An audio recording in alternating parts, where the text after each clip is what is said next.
In page 127 of the Ministry of Healing, Ellen White says, in case of sickness, the cause should be ascertained. And we do that through the history and the symptoms. Unhealthful conditions changed, wrong habits corrected. Then nature is to be assisted in her efforts to expel impurities and re-establish right conditions back in the system. And you can see how water therapies can play a large part in that. Now, I was just asked a question on prolapse. Will prolapse benefit from the sit spas? Absolutely. But as you can imagine, it's a bit of work. But the rewards far exceed the effort put into it. But here is something that is handy to know with prolapses. What's prolapse? Prolapse can be prolapse of the colon, can be prolapse of the uterus. We're constantly fighting gravity that's always pulling us down. And if a person's got strong abdominal muscles and internal muscles, they will not have a prolapse. And hot and colds can certainly revive muscles, but exercise really is the most important thing. And muscle knows no age. That means whether you're 9 or 90, you can have strong muscles. But an old remedy for a prolapse is let's say this is a lounge chair,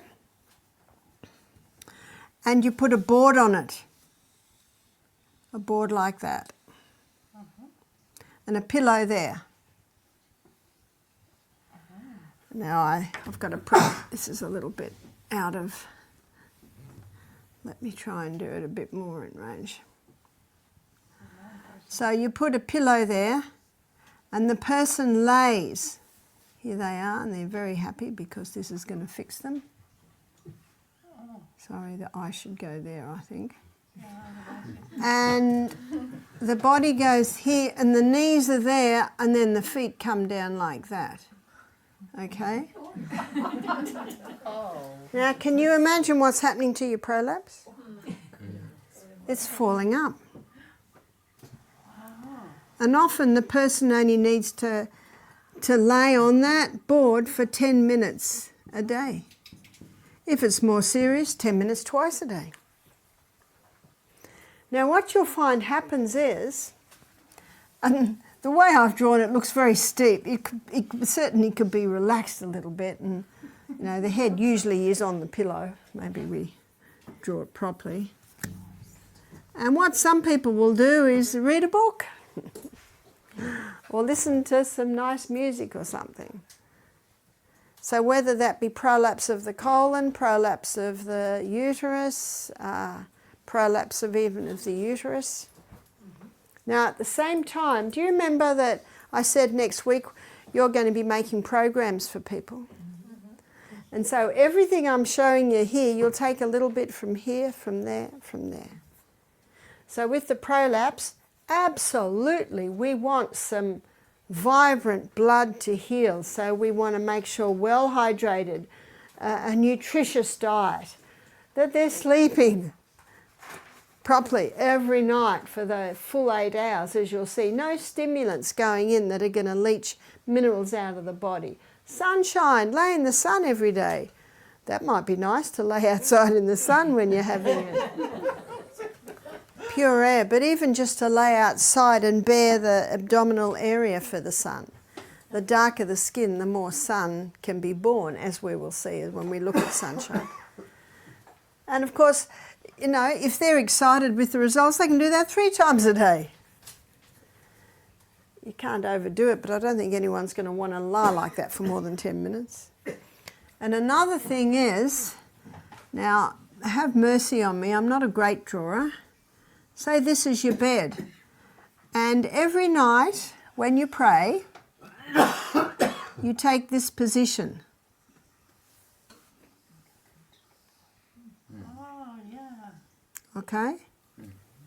Now when you're in that position, what's happening to your internal organs? Can you see they're falling up? And then when you finish praying, you just roll over and go to sleep. You know what that means? Your internal organs are in position all night. And if you get up to go to the bathroom, it's a good idea to Pray again. Yes. You probably only need to be in that position for about 5 minutes to ensure, and you can certainly be in that position longer, to ensure that the internal organs are back into place, and then lay down and go to sleep. So there are some very simple things that you can do for a prolapse. And it needs to be given a little bit of time. Do you know what we find? And one lady testified to this. Let's say her prolapse usually falls out within an hour. Well, when she started doing this, it would stay in for 55 minutes. The next day it would stay in for 53 minutes. The next day it would... Sorry, it's falling out every hour. Can you see what I'm saying? Is that every time she did it, it stayed in a few more minutes. Now you take that over a month. A few minutes every day for a month, where it's staying in longer and longer and longer. And that's how it works. And I have had a couple of elderly women who are now past told me that that's how they heal their prolapses. Because the option today is to have surgery and have mesh in there. And there's been a lot of testimonies of people who've been hurt by that mesh. What about fevers? So 3 things to remember with a fever. Number 1, it is your friend. Who created the body to have a fever? God did. It's a natural response in the body, a fever. So remember, fever's your friend. It has a purpose. It has a purpose. What is the purpose? Well, when the body heats up, do you know it makes white blood cells at twice the rate? Circulation, so it moves through the body at a lot faster rate. What does that mean? More oxygen, more nutrients, more water is available for the body, more waste being taken away. Number 2, oh, and by the way, that high heat has the ability to kill some harmful microbes in the body. Water puts the fire out. Water puts the fire out. And I'm going to show you some simple treatments that will work with the body to speed up the body recovering from a fever. Number 3, when all the rubbish is burnt up, the fire will go out. So if the fever comes back, it's because the body needs it to come back. What if it comes back every day for 7 days? Well, it's still got work to do. So when the work is finished, the fire goes out. The fire is out. Because what are we told? We're told that the fever is an enemy. In fact, when I was in lockdown for 2 weeks, every day the nurse would ring me. Do you have a sniffle? Do you have a sore throat? Do you have a fever? No, I don't. And I think if I had it, I don't think I'd actually let her know. No, I'm in the room by myself. I would not lie, because lying lips are an abomination to God. But sometimes you don't have to tell everything, is that right? If I'm asked, of course I'll be truthful. So water puts the fire out. It's absolutely vital that they be well hydrated. Because when a fever's happening, there's a lot more perspiration, so they're losing a lot more water. And remember that perspiration is salty, so what else do they need? A little bit of Celtic salt. You know, at church, sometimes you have old ladies giving children lollies. You know what I do? I give them all salt. I've got a little container, a little salt. My grandchildren go to my bag, we have some salt. Nana. Yeah. And you know what they do as soon as they've had the salt? Drink water. And sometimes when my little grandsons are there, I say, when you've drunk half a glass of water, you can have a little bit of salt. And then I'll drink the other glass. I say to them, have you watered your garden this morning? Yes, Grandma, we've watered our garden. Half of my children called me Nana, the other half Grandma. So that's what a fever does, and it's important to understand that. In fact, every afternoon at Misty Mountain Health Retreat, we create a fever. That's what's happening in the steam sauna. We're creating a fever. And fevers have been used to help conquer illness for thousands of years all through Europe.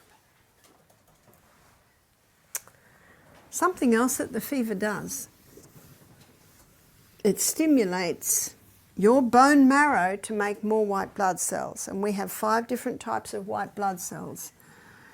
We have neutrophils. And neutrophils make up, I think it's about 60% of the white blood cells. They're the ones that encompass the pathogen, kill it with peroxide, did you know that? Hydrogen peroxide, and basically give their life. That's what pus is, dead white blood cells. They're all your neutrophils that have just laid down their life for you. And then you've got monocytes, and you've got lymphocytes, sorry. Leukocytes is the name given to all white blood cells, lymphocytes. Now, lymphocytes are the white blood cells that are made in your lymphatic system. Your lymphatic system sweeps away waste from the tissues. We'll be looking at that a bit more detail later in the week. And when the lymphocytes sweep away waste from the tissue, it goes into the lymph nodes where there are lymphocytes. But you've also got lymphocytes floating through your blood.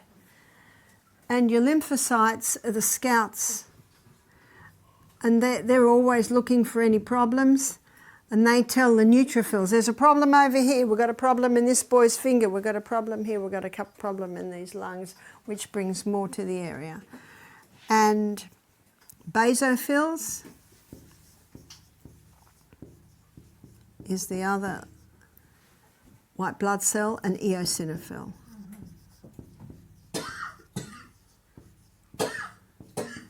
And eosinophils take up about 2%. Basophils take up about 3%. 3%.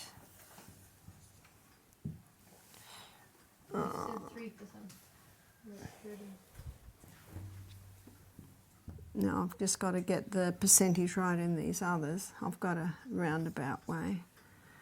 So I think, let's see, if this takes up 15%, 20, so this is 20%, yeah? Is my maths right?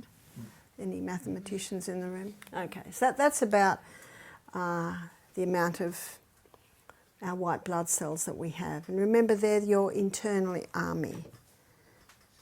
We hear a lot about the immune system, don't we? Their immune system.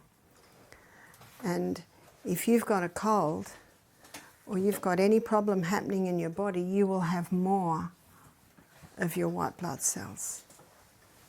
And if someone says, I've got a cold, my immune system must be down, no, it's because your immune system's high that you've got the cold. See, people say these things, but they don't realise what it means.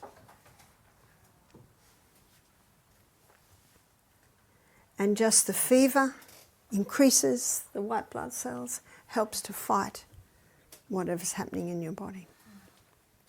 Our body's been designed to heal itself.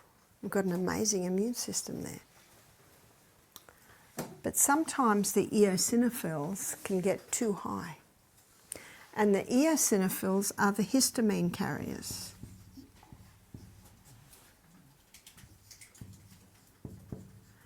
And if someone has too much histamine in their body, what will they be given? Antihistamine?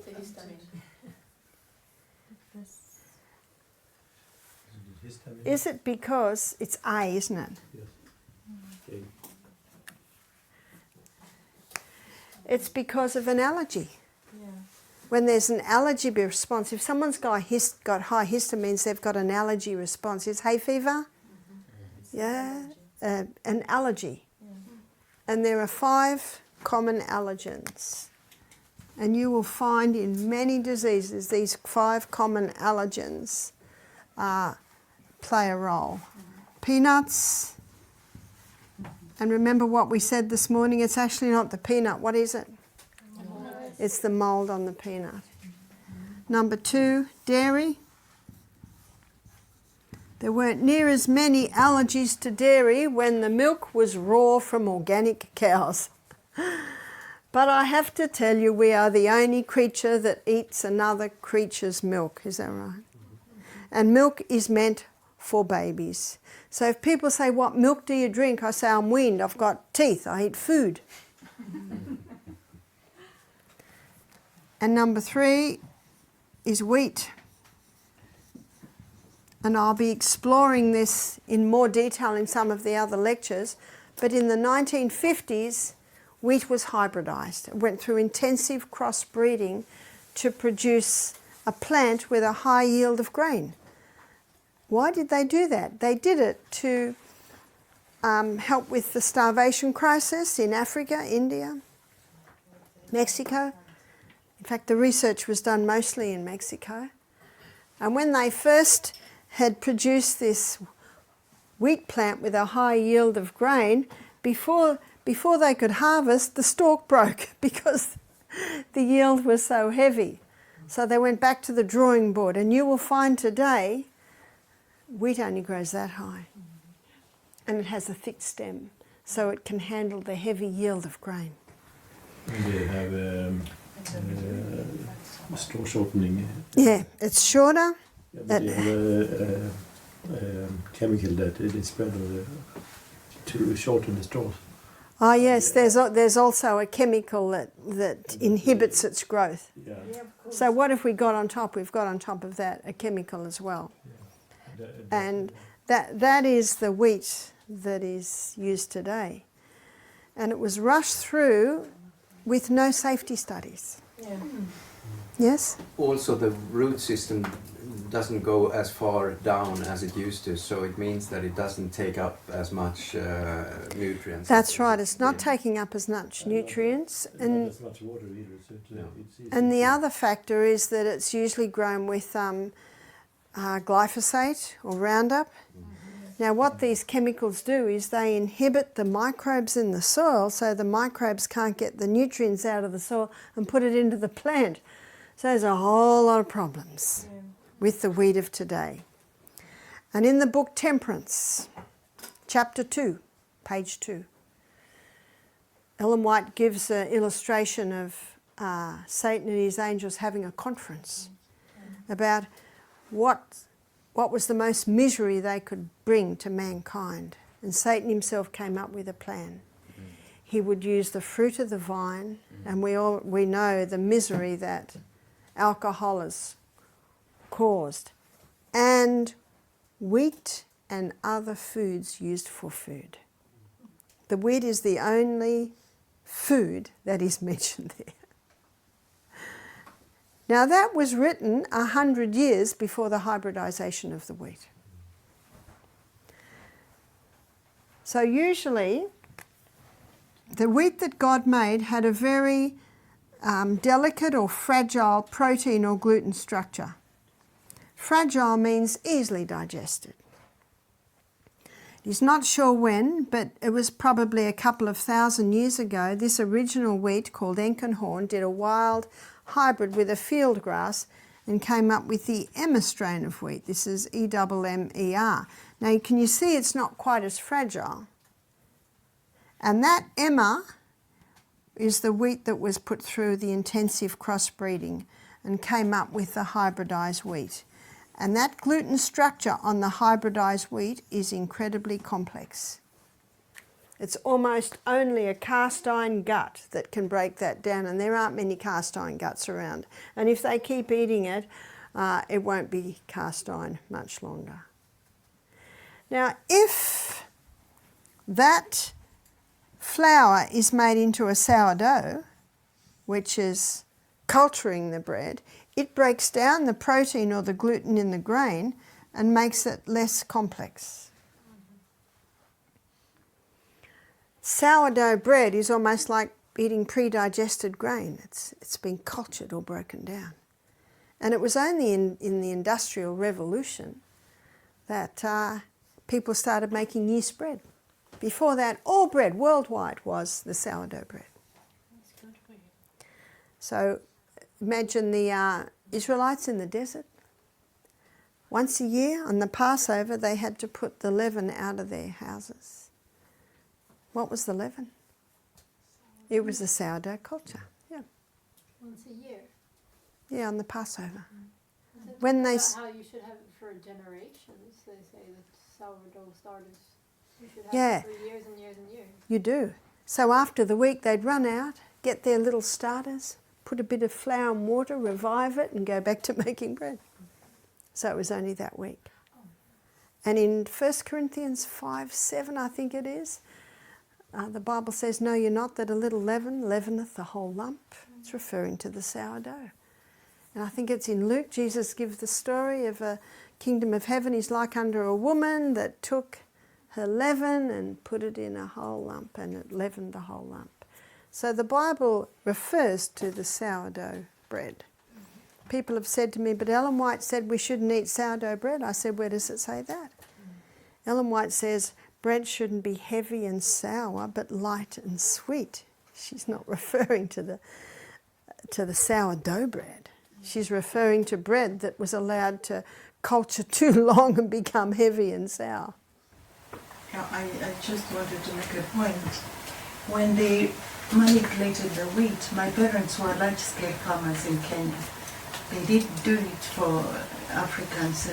They did it in the new liberal thinking, so that they could deplete everything for Africans. My parents, as I've said, were large-scale farmers. Everything came to a standstill. We used to grow wheat in large. We used to grow sunflower and all this. You see, though, you were able to keep your seed, weren't you?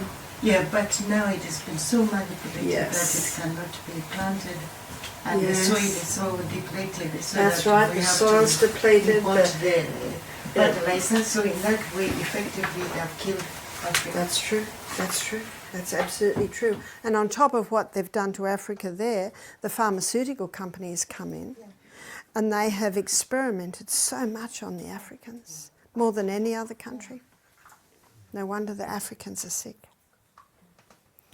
Judgment day will come and they will have to answer to God for what they have done. That is what Now, gives us comfort. yeah, Suffering. that's right. The spelt. The spelt grain is a wild hybrid of this emmer bread. So your spelt has a less complex protein structure. And if that spelt is made into a sourdough, the sourdough will bring the structure way back to the original fragile structure. So if you do eat bread, it should be the ancient grains, they often call them the ancient grains, and the sourdough. The sourdough is the best because it makes the grain so much more digestible. You've heard of lectins. We'll be covering lectins in another lecture. Lectins are a component of plant. It's high in unripe fruit, low in ripe fruit, but the wheat is high in lectins, but the sourdough process kills the lectins. So it's the sourdough is the best way to have. Yes?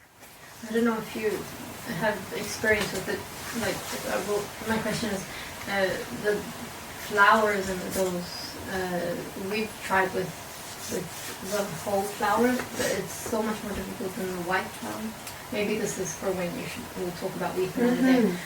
But, Well, the other is with flours, it much depends on the grinding process. You can grind whole wheat to an incredibly fine light flour, but often the whole wheat that you buy, it hasn't been ground really fine, so it's a little bit harder. But we use, well, I buy 5 kilos at a time, white, spelt white, and wholemeal spelt. And I usually do both of them, and that makes a nice bread. So we're looking at the 5 common allergens, and this is why wheat is an allergen. It is not the wheat that God made. It has been changed. And the other is oats. Now, oats are another high lectin food. If lectins get into your blood, they increase the inflammatory process. Traditionally, the Scots, who love their oats, used to soak the oats, sometimes for even 2 days. And that soaking process even started a bit of culturing, and they're a lot easy to digest. And the other common allergen is the refined sugar, because it really is a toxic drug. It's pure acid. And because of its high sweet content, it can actually feed any inflammation in the body. So when someone's got any health problems at all, I usually start with the 5 common allergens, but especially in allergy type responses like your hay fever. But I do say to people, once you eliminate these foods, it can take 2 months to see a response. Because you can eat a slice of bread, it'll be out of your body in 24 hours, but the effect can remain. So it's important to warn the people, mark it on the calendar when you started to do this, and then watch for 2 months. A lady whose baby had eczema, the baby's 100% breastfed, so then you go to the mother. And I suggest stopping the allergens. She stopped the allergens. After 1 month, she said, my baby still have eczema. I said, yes, wait a little longer. Here's the time. Let us not be weary in well-doing. We will reap if we faint not. At exactly 2 months, she sent me a photo of her baby, and the skin was beautiful. So it can take that little bit of time. Now, if a person stops this for a month and has a slice of bread, guess what? Back to square one. You've got to start your 2 months again. So especially if it's children, eczema, hay fever, they always respond to eliminating these. And it's not necessarily forever. Once you've conquered your problem, the person might be able to have some oats now and then, some wheat now and then. Who will tell them? Their body. The response. Their response, that's right. That's right. Their body's response. So you watch for your response. While we're talking about this, could you give some examples what one can eat instead of? That's a very good question, and this is a very good point. Because for your peanut butter lovers, they can have almond butter, cashew butter, and if you come to Australia, you might even be able to have macadamia butter.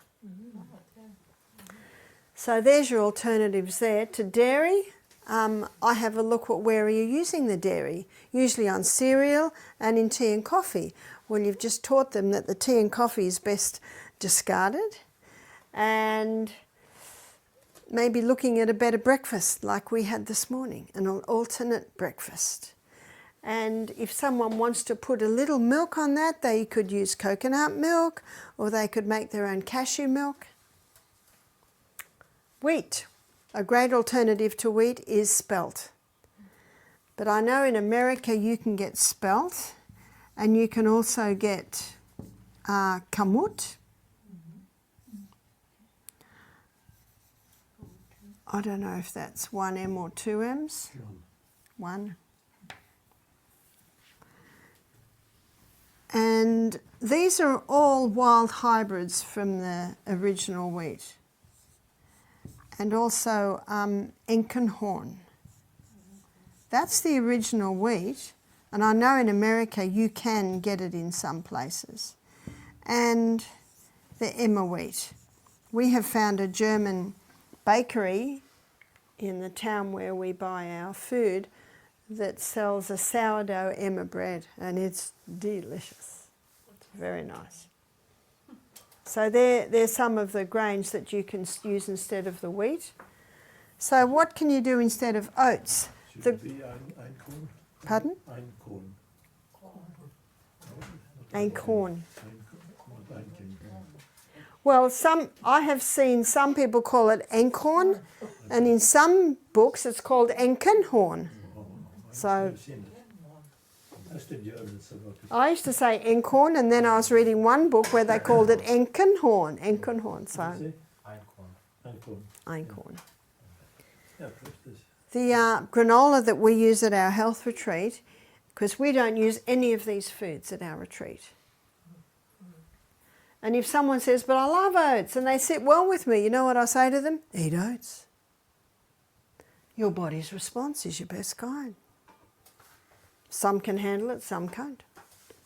So because I don't want our cook to be doing this food for this person and this food for this person, we just eliminate them so that the cook can just do food that everyone can eat.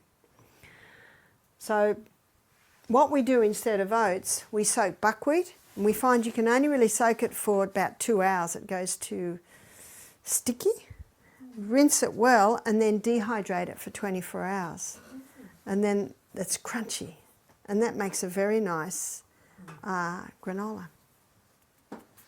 Dehydrate means in the oven or just... Dehydrator. If you do it in the oven, you'd have to try and get your oven down to about 100. Now, Celsius. 50. And soak it in cold water. Yeah, most ovens won't go under 100 Celsius. Our oven, my oven won't go under 120. So that's a little high. But see the fuel stove around the corner? That was my stove for 12 years when I lived in the rainforest. And I could dehydrate nicely in the warmer down underneath. So yeah, to do it in the oven, you'd have to have a very, very low heat. Also, if you want to do an alternate to, say, a porridge, you could do millet porridge. Millet makes a delicious porridge. And millet is one grain that has no lectins at all. But ideally you buy the hulled millet. And you might have found this, Casper, that it's about 3 cups of water to 1 cup of millet, isn't it? It takes a lot of water. And if you don't put enough water in it, it's just too dry. You want it nice and soft like the porridge, the oat porridge is. But we serve millet at our retreat, and we serve it with some stewed apple, fruit salad, pear creams, coconut creams with sprinkles on top, and our guests love it. So we like to, and this is something to remember, that the food you serve at your retreat is teaching the guests on how to eat when they go home, of alternatives they can have. Yeah? I have a question considering the symptoms or the response to the wheat or to the oats. I say a lot of people don't even know that they have a problem with that because they don't know which symptoms it comes out of that. Do you know, you're absolutely right, and this is a very good point. The 2 most common symptoms are brain fog and bloating, and how many people live with them?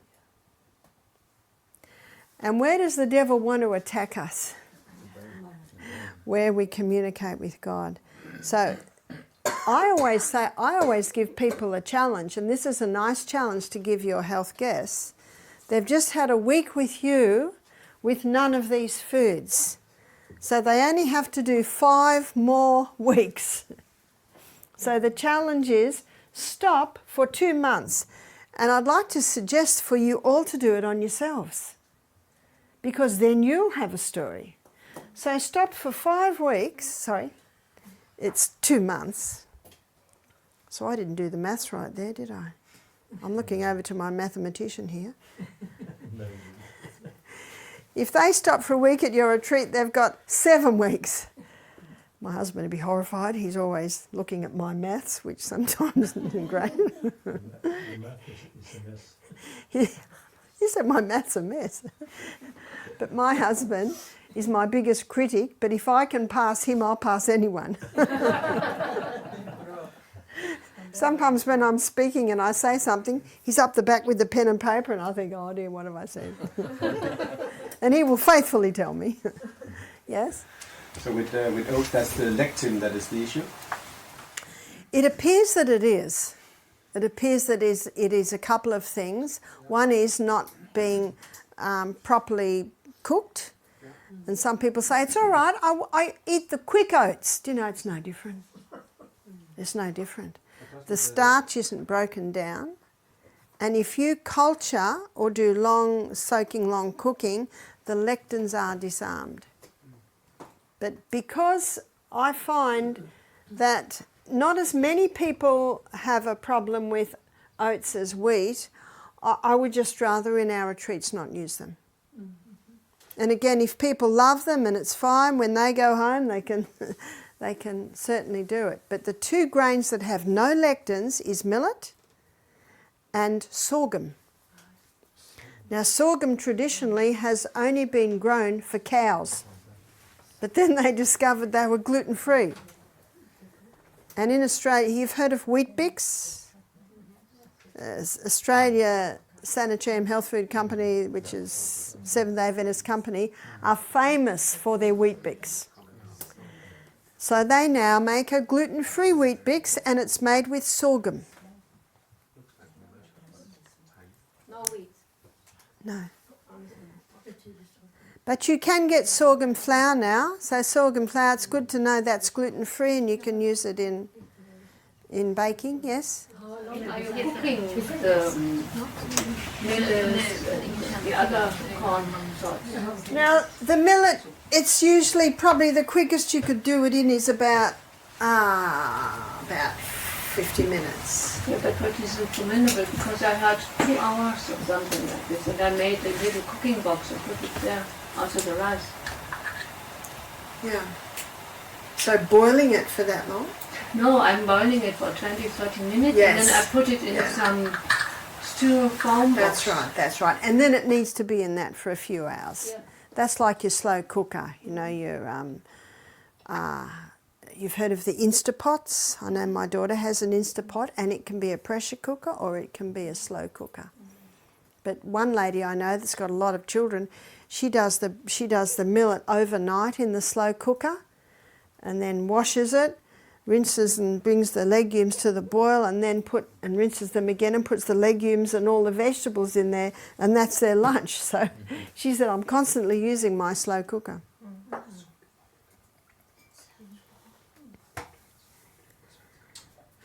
So in any area of allergen, they're the 5 common. So if someone has an allergy, I say it could be an allergy to mold, could be an allergy to chemicals, or it could be an allergy to certain foods, and they're the most common food allergens. Yes? Industry has done something to wheat, as we discussed before, but has industry done something to oats at all? Not that I know of. Not that I know of, but traditionally it always had a long cook, whereas today people don't long cook it. Okay? Refined sugar, that's like without any other food, but then you have sugar in the fruit, and I'm wondering if maybe that's what Ellen White meant when she writes about how when you're conserving fruit for the winter, that you can conserve fruit and use a little bit of sugar, enough to conserve it. And this, she actually used the word, this is an excellent substitute. I live on a fruit farm, so we're conserving a lot of fruit, so I'm thinking about this a lot and wondering, like, is it alright? Well, the sweetener I used to use when I used to bottle of fruit, I would use a bit of palm sugar. And you've heard of palm sugar, coconut sugar? I know you can just buy it in the supermarket now in packets. And it's the crystallized nectar from the palm flower. So it has not been refined like sugar has been. And there are no chemicals. I know in Australia there's a lot of chemicals used growing sugarcane. But you can get Rapadura sugar, which is organic sugarcane that is just the dehydrated cane sugar juice. Of course, that would be unrefined as well. Honey. Pardon? Honey. Yes, honey. Honey's great, but you want raw honey. And I wouldn't advise honey for someone who's conquering cancer, who has a yeast problem, who's trying to lose weight, who's a diabetic. So with a diabetic, they need to be very cautious on their sweeteners until their pancreas starts working better.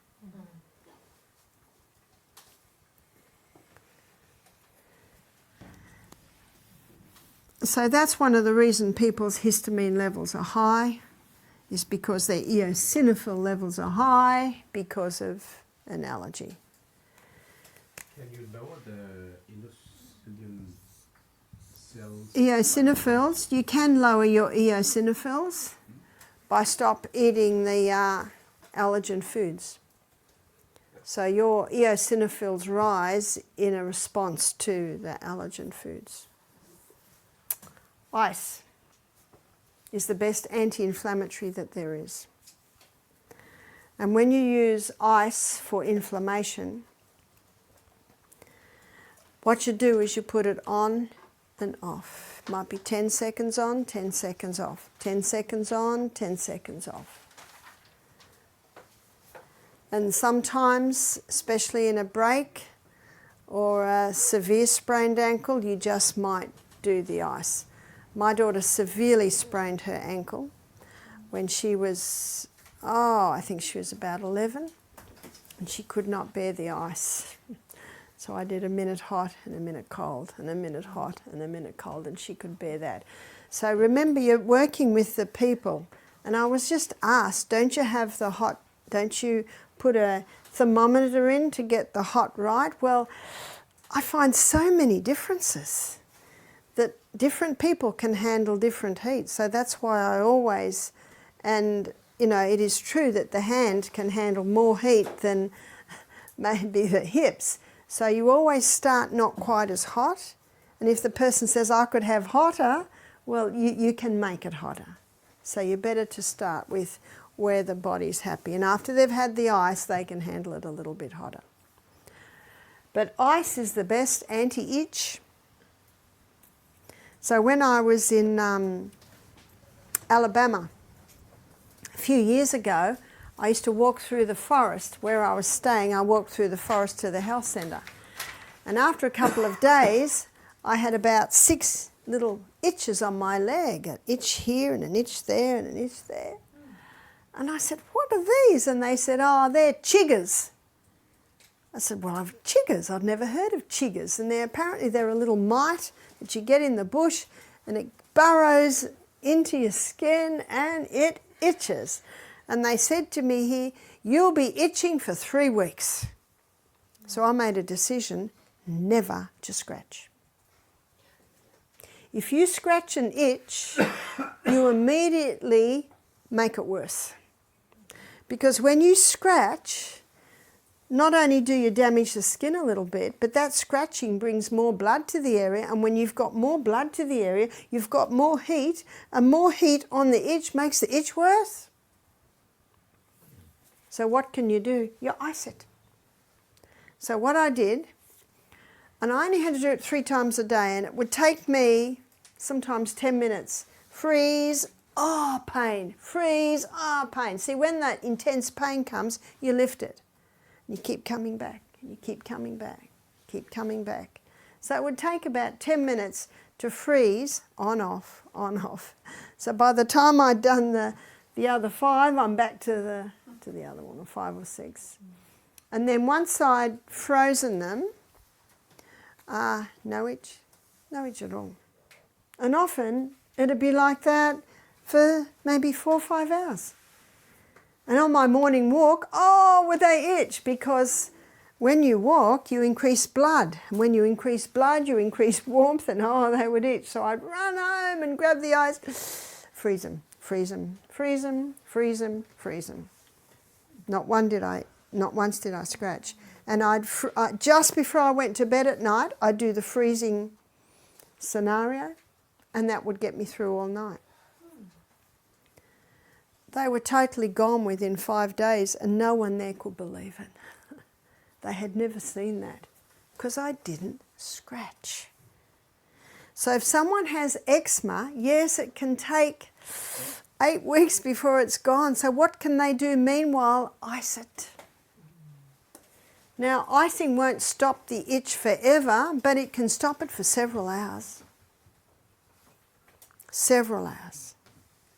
That's one of the beauties of the ice, because ice drives the blood away.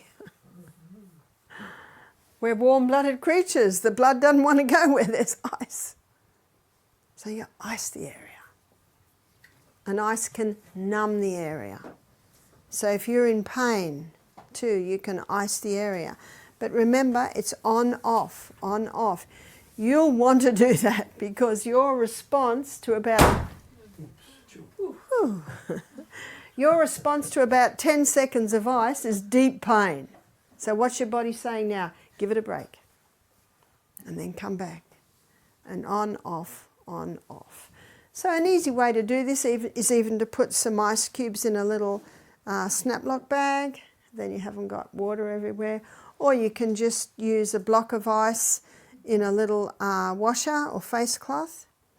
And what I've been finding dealing with people with herpes, you'll be surprised how many people have the herpes virus in them. And once it's in you, it's there. Forever. But you can manage it. So I've seen people implement the laws, and instead of getting a herpes breakout monthly, they start to get it 6 monthly. And it usually happens, usually in the tender parts of the body, but you know, a cold sore is part of the herpes virus, and it's just exactly like that. I have never had a cold sore, but my husband does. And it used to be that it was the most painful before it erupted, and then when it erupts you've got little tiny blisters, and then the blisters break, and then the pain is just that rawness. If that person ices it, as soon as they get an inkling of discomfort, they can prevent it even developing. Yeah? And when you get it in the mouth? Ice it in the mouth. Don't you think that's phenomenal? That it can even stop it from developing? And one lady I'm working with, she's been having herpes in her private parts. Mm-hmm. How terribly uncomfortable is that?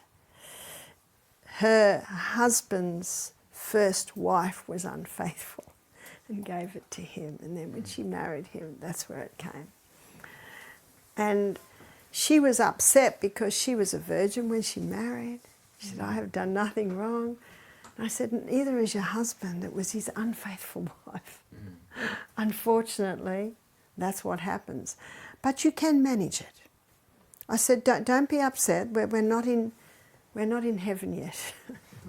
These things happen. And oh, how embarrassed she was about it. She almost didn't want to tell me. Because when someone says they've had herpes, the question immediately rises, well, what have you been doing? You know, so we have to be very careful never to be judgmental. Remember, Jesus never was. Number one character trait is merciful. And so I told this lady, try ice.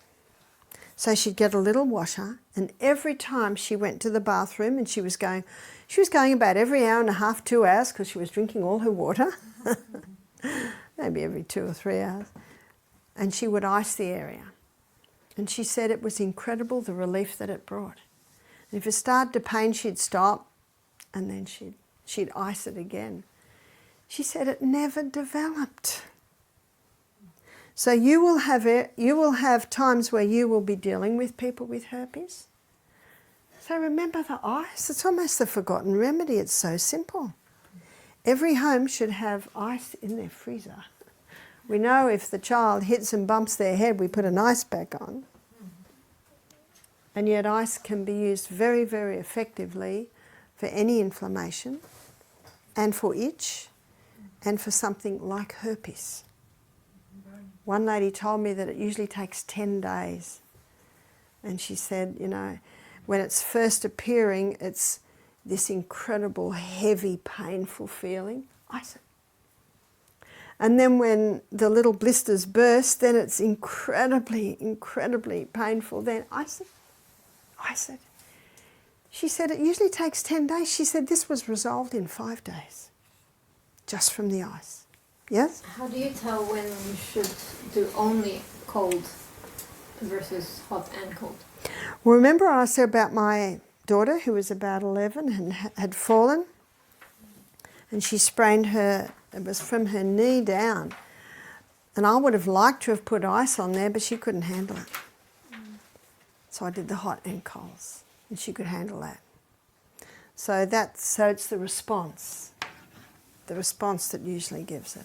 And if a person has sprained their ankle and you're doing hot and colds and you notice it's still swelling, you do more cold and less hot.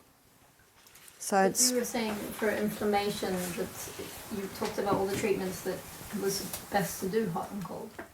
Well, if the body's inflammation doesn't go down, then you do more cold. So you're watching your body's response. But I was called to a girl who'd just been trodden on the foot by a horse. So she's going to get big inflammation, you just do cold. And she did not like it, so we kept giving her breaks, go back on, off. It's good to do it to yourself and just see the pain, deep pain, take it off. And if you've got an injury there, you feel even more pain. But eventually it kills it. It kills it. It has no pain because it just numbs the whole area. But you've got to go on and off. You've got to work with the body's response. So severe inflammation, it's usually ice, but then sometimes not everyone can handle the ice. Yeah? With the hot and cold, can it have very negative effects to go into depressants, i.e. beyond 3 minutes and beyond 30 seconds? Well, it all depends if you want to depress the area. And when you've got a lot of inflammation rising, you want to depress the area because you don't want more of the inflammation coming in. So that again is where your body's the body's response will guide you. It will tell you. Yeah? For which people it could be harmful to make this hot and cold? Is it for every people in every condition good? That's a very good question. What I find is that the very young and the very old, you have to be cautious with. But where you particularly have to give caution is for people who have no feeling in their feet. So this can be diabetics, this can be people with peripheral neuropathy. That is a side effect of chemotherapy, is peripheral neuropathy. And people with very cold feet. You never put cold feet into a bucket of hot water. Well, how do you warm their feet up? You put cold feet into lukewarm water. And you might be able to warm it up a little bit more. And also massaging the feet can get the blood to that area. Should one also be cautious with certain heart conditions? I haven't found so. No. The caution more is the circulation. If someone's got no feeling in their feet and you put their feet in hot water, someone has cold feet and you put their feet in hot water, you can damage the tissues. You have to be very cautious there. When we look at poultices, we'll be looking at a cayenne pepper compress on the bottom of the feet. So if they can't have hot and colds, they can have a cayenne compress, and that's very safe. They will never be hurt by that. What I always do when I'm doing a hot foot bath, I put the person's foot in my hand. And so my hand goes into the hot water first. And I feel that, so I've got an idea. And then I look at the person's face. And if they go, oh, take it straight out. Because not everyone can handle it. But of course, if their feet are cold, you're not going to put them in there. You put it in lukewarm water. And you might massage their feet. Massaging feet, I've massaged cold feet, and within 20 minutes they're warm. Because when you massage, you're calling the blood to the area. Remember, the blood is the life. That's the healer. Perfect health requires perfect circulation. When a person's feet are cold, they don't have perfect circulation. Perfect circulation means my whole body's the same temperature. And I find there's a lot of women In cold weather, they're wearing little sandals. They've got cold feet. And one lady told me that, oh shit, I've had cold feet for years, now my toes are numb. You see, the blood feeds the nerves. If you haven't got blood going down there, if you've got cold feet, you haven't got blood going into the feet. So the nerves start to die. Do you know what's next? Gangrene. The toes start to die. Because the blood's the life of the flesh. We've got to get blood into that area. That's why exercise is so important. Gets the blood out to the extremities. It's just become popular again in Sweden for young girls to have the stomach showing. Yes. I think we're going to have a lot of kidney problems because around here, there's the kidneys. They get cold and they chill. Now what these young girls would be horrified to know is when the kidneys get cold, the body has to get that blood in there because it's purifying the blood. So what the body will do is it'll develop extra fat around the kidneys. And the girls don't want fat, thick waist, they want slender waist. Well, if you want a slender waist, you have to keep it very warm. Because the kidneys must be warm. Now there's something I didn't respond to the other day, I didn't mention this morning and I didn't carry through with it. Fun. Remember I wrote fun on the board? Do you remember Sick Steve said to Healthy Harry, you're taking all the fun out of life? Yep. Well, in his book, Colin Campbell, all the research that he did, he stopped dairy, he stopped meat. He grew up on a dairy farm. He started to eat a plant-based diet. He said, my friends say I've taken all the fun out. I've stopped the coffee, I've stopped all the stimulants, the alcohol. He said, I'm 70 now and I'm having a lot of fun with my grandkids. I climb mountains with them. Half my friends are dead. The other half are limping around with walking sticks, rattling when they walk. You know what the rattle is? All the pharmaceutical drugs they're on. And he said, and I am having fun. So we've forgotten what fun is. You know, fun is feeling good and enjoying life every minute of the day. And isn't that what God wanted us to be in 3 John chapter 1 verse 2? Beloved, I wish above all things that thou mayst prosper and be in health, even as thy soul prospers. That's God's design for us. So my aim this afternoon was to give you some simple and basic hydrotherapy procedures that you can do.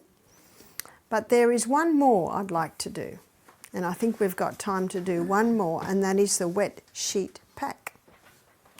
And the wet sheet pack is wrapping a body in a wet sheet.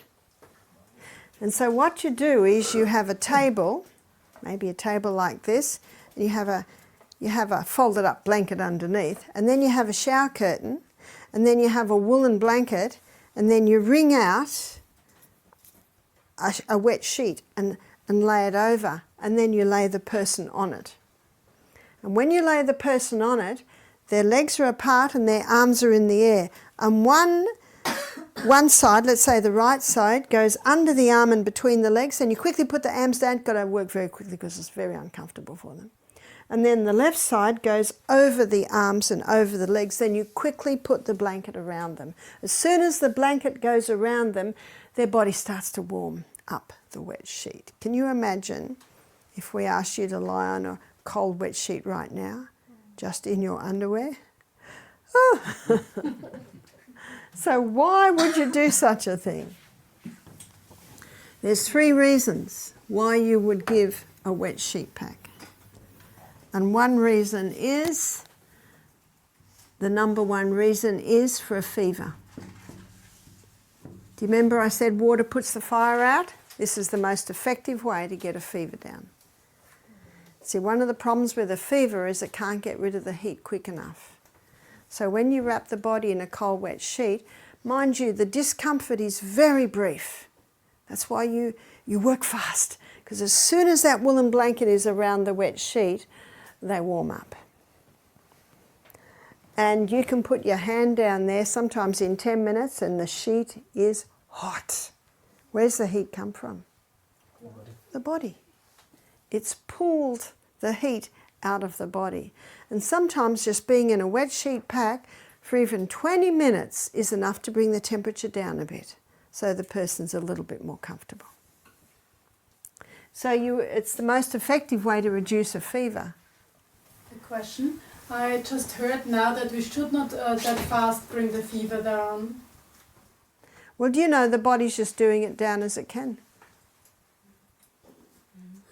But it's been used for centuries, and I've used it so many times it's incredibly effective. And if the body still has rubbish to burn up, the fever will remain, but it won't be as hot.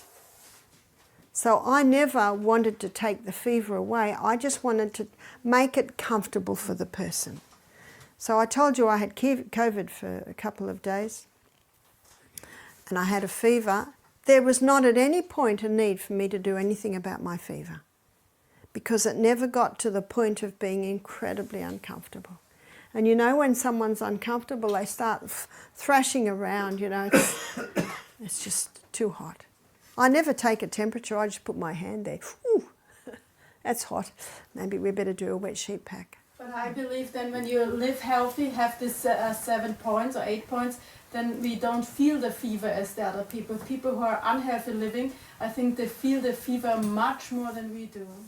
But what I also find is that you get someone living very well, but they didn't live well 20 years ago. And the body lets the rubbish go as it can. So I would only use a wet sheet pack if the person was incredibly uncomfortable. Another way to bring a fever down is just a tepid bath. That's not hot and that's not cold. Just a tepid bath. And when the feverish person gets out of the bath, the water's hotter than when they went in. In other words, the water has pulled the heat out of the body.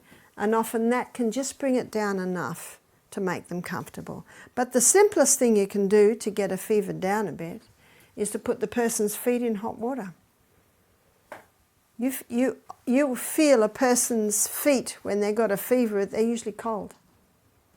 And when you put their feet in hot water, then the heat is drawn down to the feet and goes out. And cool to the head. That's a very simple one. So a cold bath would be too drastic. That's right. And you wouldn't, and they would hate it because it's too much of a jolt on the system. Better to do a tepid bath. But the wet sheet pack is still okay? It is the most effective. It's a lot more work, as you can imagine, but it is effective. So you would give the wet sheet pack to reduce a fever. You would give a wet sheet pack to create a fever. Why would you create a fever? You would create a fever to speed up a cold. So when you create a fever, you do the wet sheet pack and you have a hot water bottle against their feet. And instead of putting one blanket on, you might put 3, or if that's too heavy, you put 2 blankets on and a feather quilt over the top and create a fever. Because when the body gets up to 40 degrees, circulation is increased 400%. Metabolism increases 400%. Your bone marrow can make more blood, more white blood cells. That's why the fever has been used for centuries. In fact, there's one form of cancer treatment where they give fever baths every day to create that high heat. What's the third reason that you would use a wet sheet pack? To relax. If someone's very stressed out, wrap them in a wet sheet pack. That moist heat, because remember, the sheet warms up very quickly. That's why if you're going to use it to create a fever or to relax, you must make sure it's a warm body that goes into them.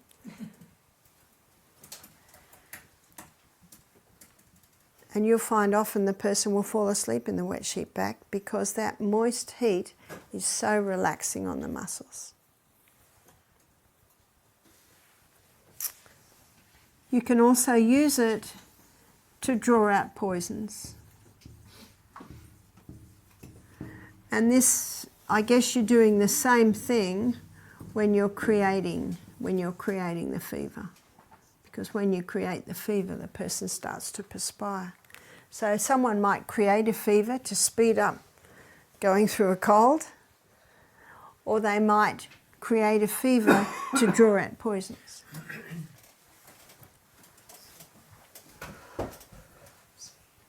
It's important that the person be well hydrated because they're losing a lot of moisture out of their skin.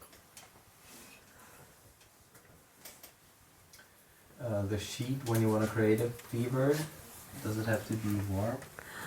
Well, even if you do it in warm water, by the time you spread it out, by the time the person's on it, is cold because of the air touching it. So the point is a warm water bottle on the feet. That's right. And if they're a bit cool, get them to have a hot shower to warm up before they jump in the wet sheet pack. Wait, so creating the fever is not supposed to be cold, a cold sheet? Yeah. It was supposed to be cold. In fact, they're all cold. You can't do it any other way. Yeah. By the time you wring it out and lay it over the bed, even if it was hot, it's cold. The air cools it. But what was it with the shower, warm shower? Well, if you've got a thin person who's cold, then you would give them a hot shower because you want the warm body into the cold sheet. Also with fever? Well, you don't have to warm them up with a fever because they're very, very hot. But if you're creating a fever, remember you put the hot water bottle on the bottom of the feet, that'll warm them up.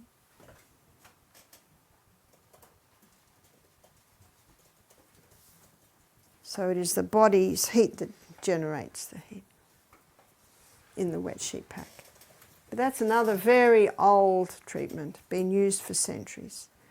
So these simple water treatments, they've been used time and time and time again. Yes? Is the Bible talking about water therapy, hydrotherapy in any of the verses? I have not seen that it specifically talks about water therapies, except in the Naaman who had to dip in the water 7 times and be healed. Nebuchadnezzar? He was wet on the ground. Ah, yes. Wet dew on the ground. Are there any more questions before we close? Coming back to herpes, ice is kind of the only thing one can do to hold it down, but you cannot type of cure it. Well, you can, it will always be in the body, but if you keep the 8 laws of health and live well, the outbreaks will be minor. And I've seen people that were having monthly outbreaks go to 6-monthly outbreaks, even to go to even once a year outbreak.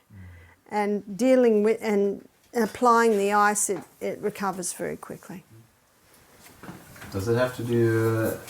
Does it something have to do with the activity of the immune system? Because, like, what people are saying is if the immune system goes down, or if you are stressed, or if you have, I don't know what kind of factor, outside factor.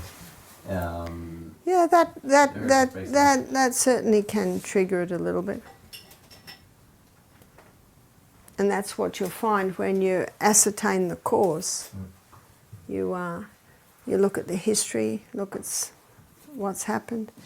Sometimes it can be a death in the family and then lost a job, and then, I don't know, there's a whole lot of factors that can come into play. With every person is different. That's why it's important that everyone is treated differently. You can have 10 people with the condition, but it can be different factors in every case that can come together.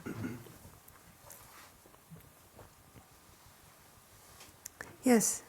We talked about the immune system before and the white blood cells, but what about, because it's been mentioned quite often now with corona, cytokine storms? What are they in comparison to what we've talked about so far? Well, the cytokine storms are really an inflammatory response, and there's a reason for the inflammatory response. So it's also been determined that the only people that die from COVID are people with pre-existing health conditions. And one lady said to me, but my mother, she's only 50, she eats really well, and she was in hospital, she had to be given oxygen. So I said to her, tell me a little bit about your mother. What about the house she lives in? Oh, it's a mouldy house. Can you see there's another factor there? And remember what disease is? So the corona is an effort of nature to free the system from conditions that arise because of a violation of the laws of health. So what law had this lady violated, and maybe in ignorance, was she was breathing in mouldy air. And as I said, I think on the first night, sometimes it can be a bad tooth that's leaking poison into you.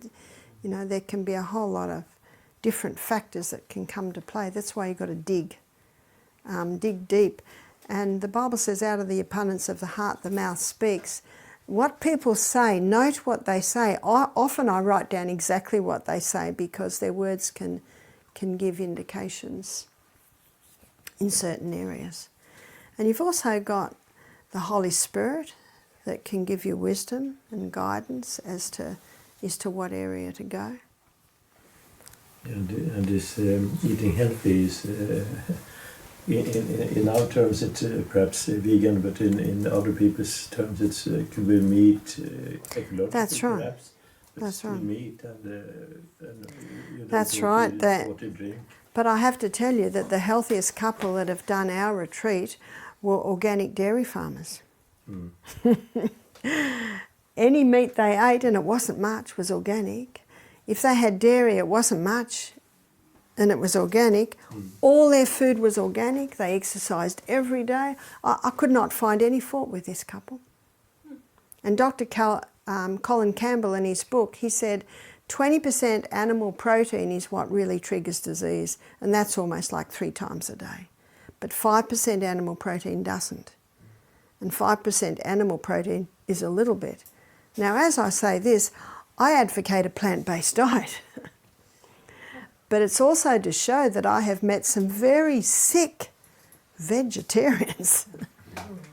And this couple was a very healthy couple but what meat they ate was organic, and it wasn't very much. That's how they got away with it. I read about Linda McCartney, American McCartney. Yeah. She deep fried everything, but she was a vegan.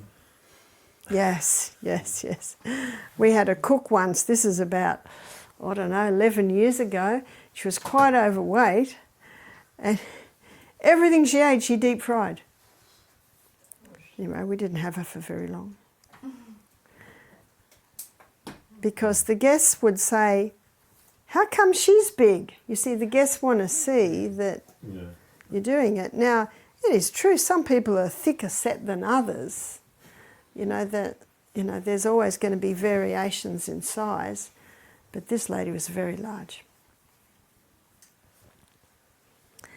But I know I was in an area once and they were saying, it's vegan, but I was the worst food, I would never eat it. Because it was vegan cheese and vegan whipped cream and vegan custard, and it was so high in sugar and chemicals, and so I don't call myself a vegan anymore. I say I eat a plant-based diet, which is plants as God made. Yes. Just back to one more comment about the cytokine storm. So what we are really saying is that if that happens, because they're saying that it's really the immune defense that it's running havoc. It's causing havoc. But there would be a reason why it's running havoc. Yeah, and that's what I'm coming to. So what we're really saying is that the conditions in the body are so bad that the immune Yeah. system has to react the way it does. That's right, That's that's right. It's not the coronavirus that causes a cytokine storm. It can be a whole lot of other things. Poisons or Like this lady that lived in the mouldy house. Yeah. Because I was intrigued, how come a lady like that could go down? And then I found out why. So it's always interesting digging and finding out the causes. Yes? Earlier, I love cheese with mold inside. I realize that is not good to eat. What is the bad thing about it? Well, the blue is mold, and mold is a toxin to the human body. But it is also true if we've got strong hydrochloric acid, it can kill the mold. And in my book, Self-Heal by Design, I've got a chapter called The Stomach's Secret Weapon, Hydrochloric Acid. And most people don't realise it's part of our immune system, because if anything comes in on the food that's not good, our hydrochloric acid can wipe it out. But, you know, if it's not all wiped out and it gets into the bloodstream, it can cause a variety of problems. So yes, my advice is try something else. I also know your tastes do change. My tastes have changed. Yeah. With time they do. You start to enjoy the simpler things. Food should taste fantastic, that is true.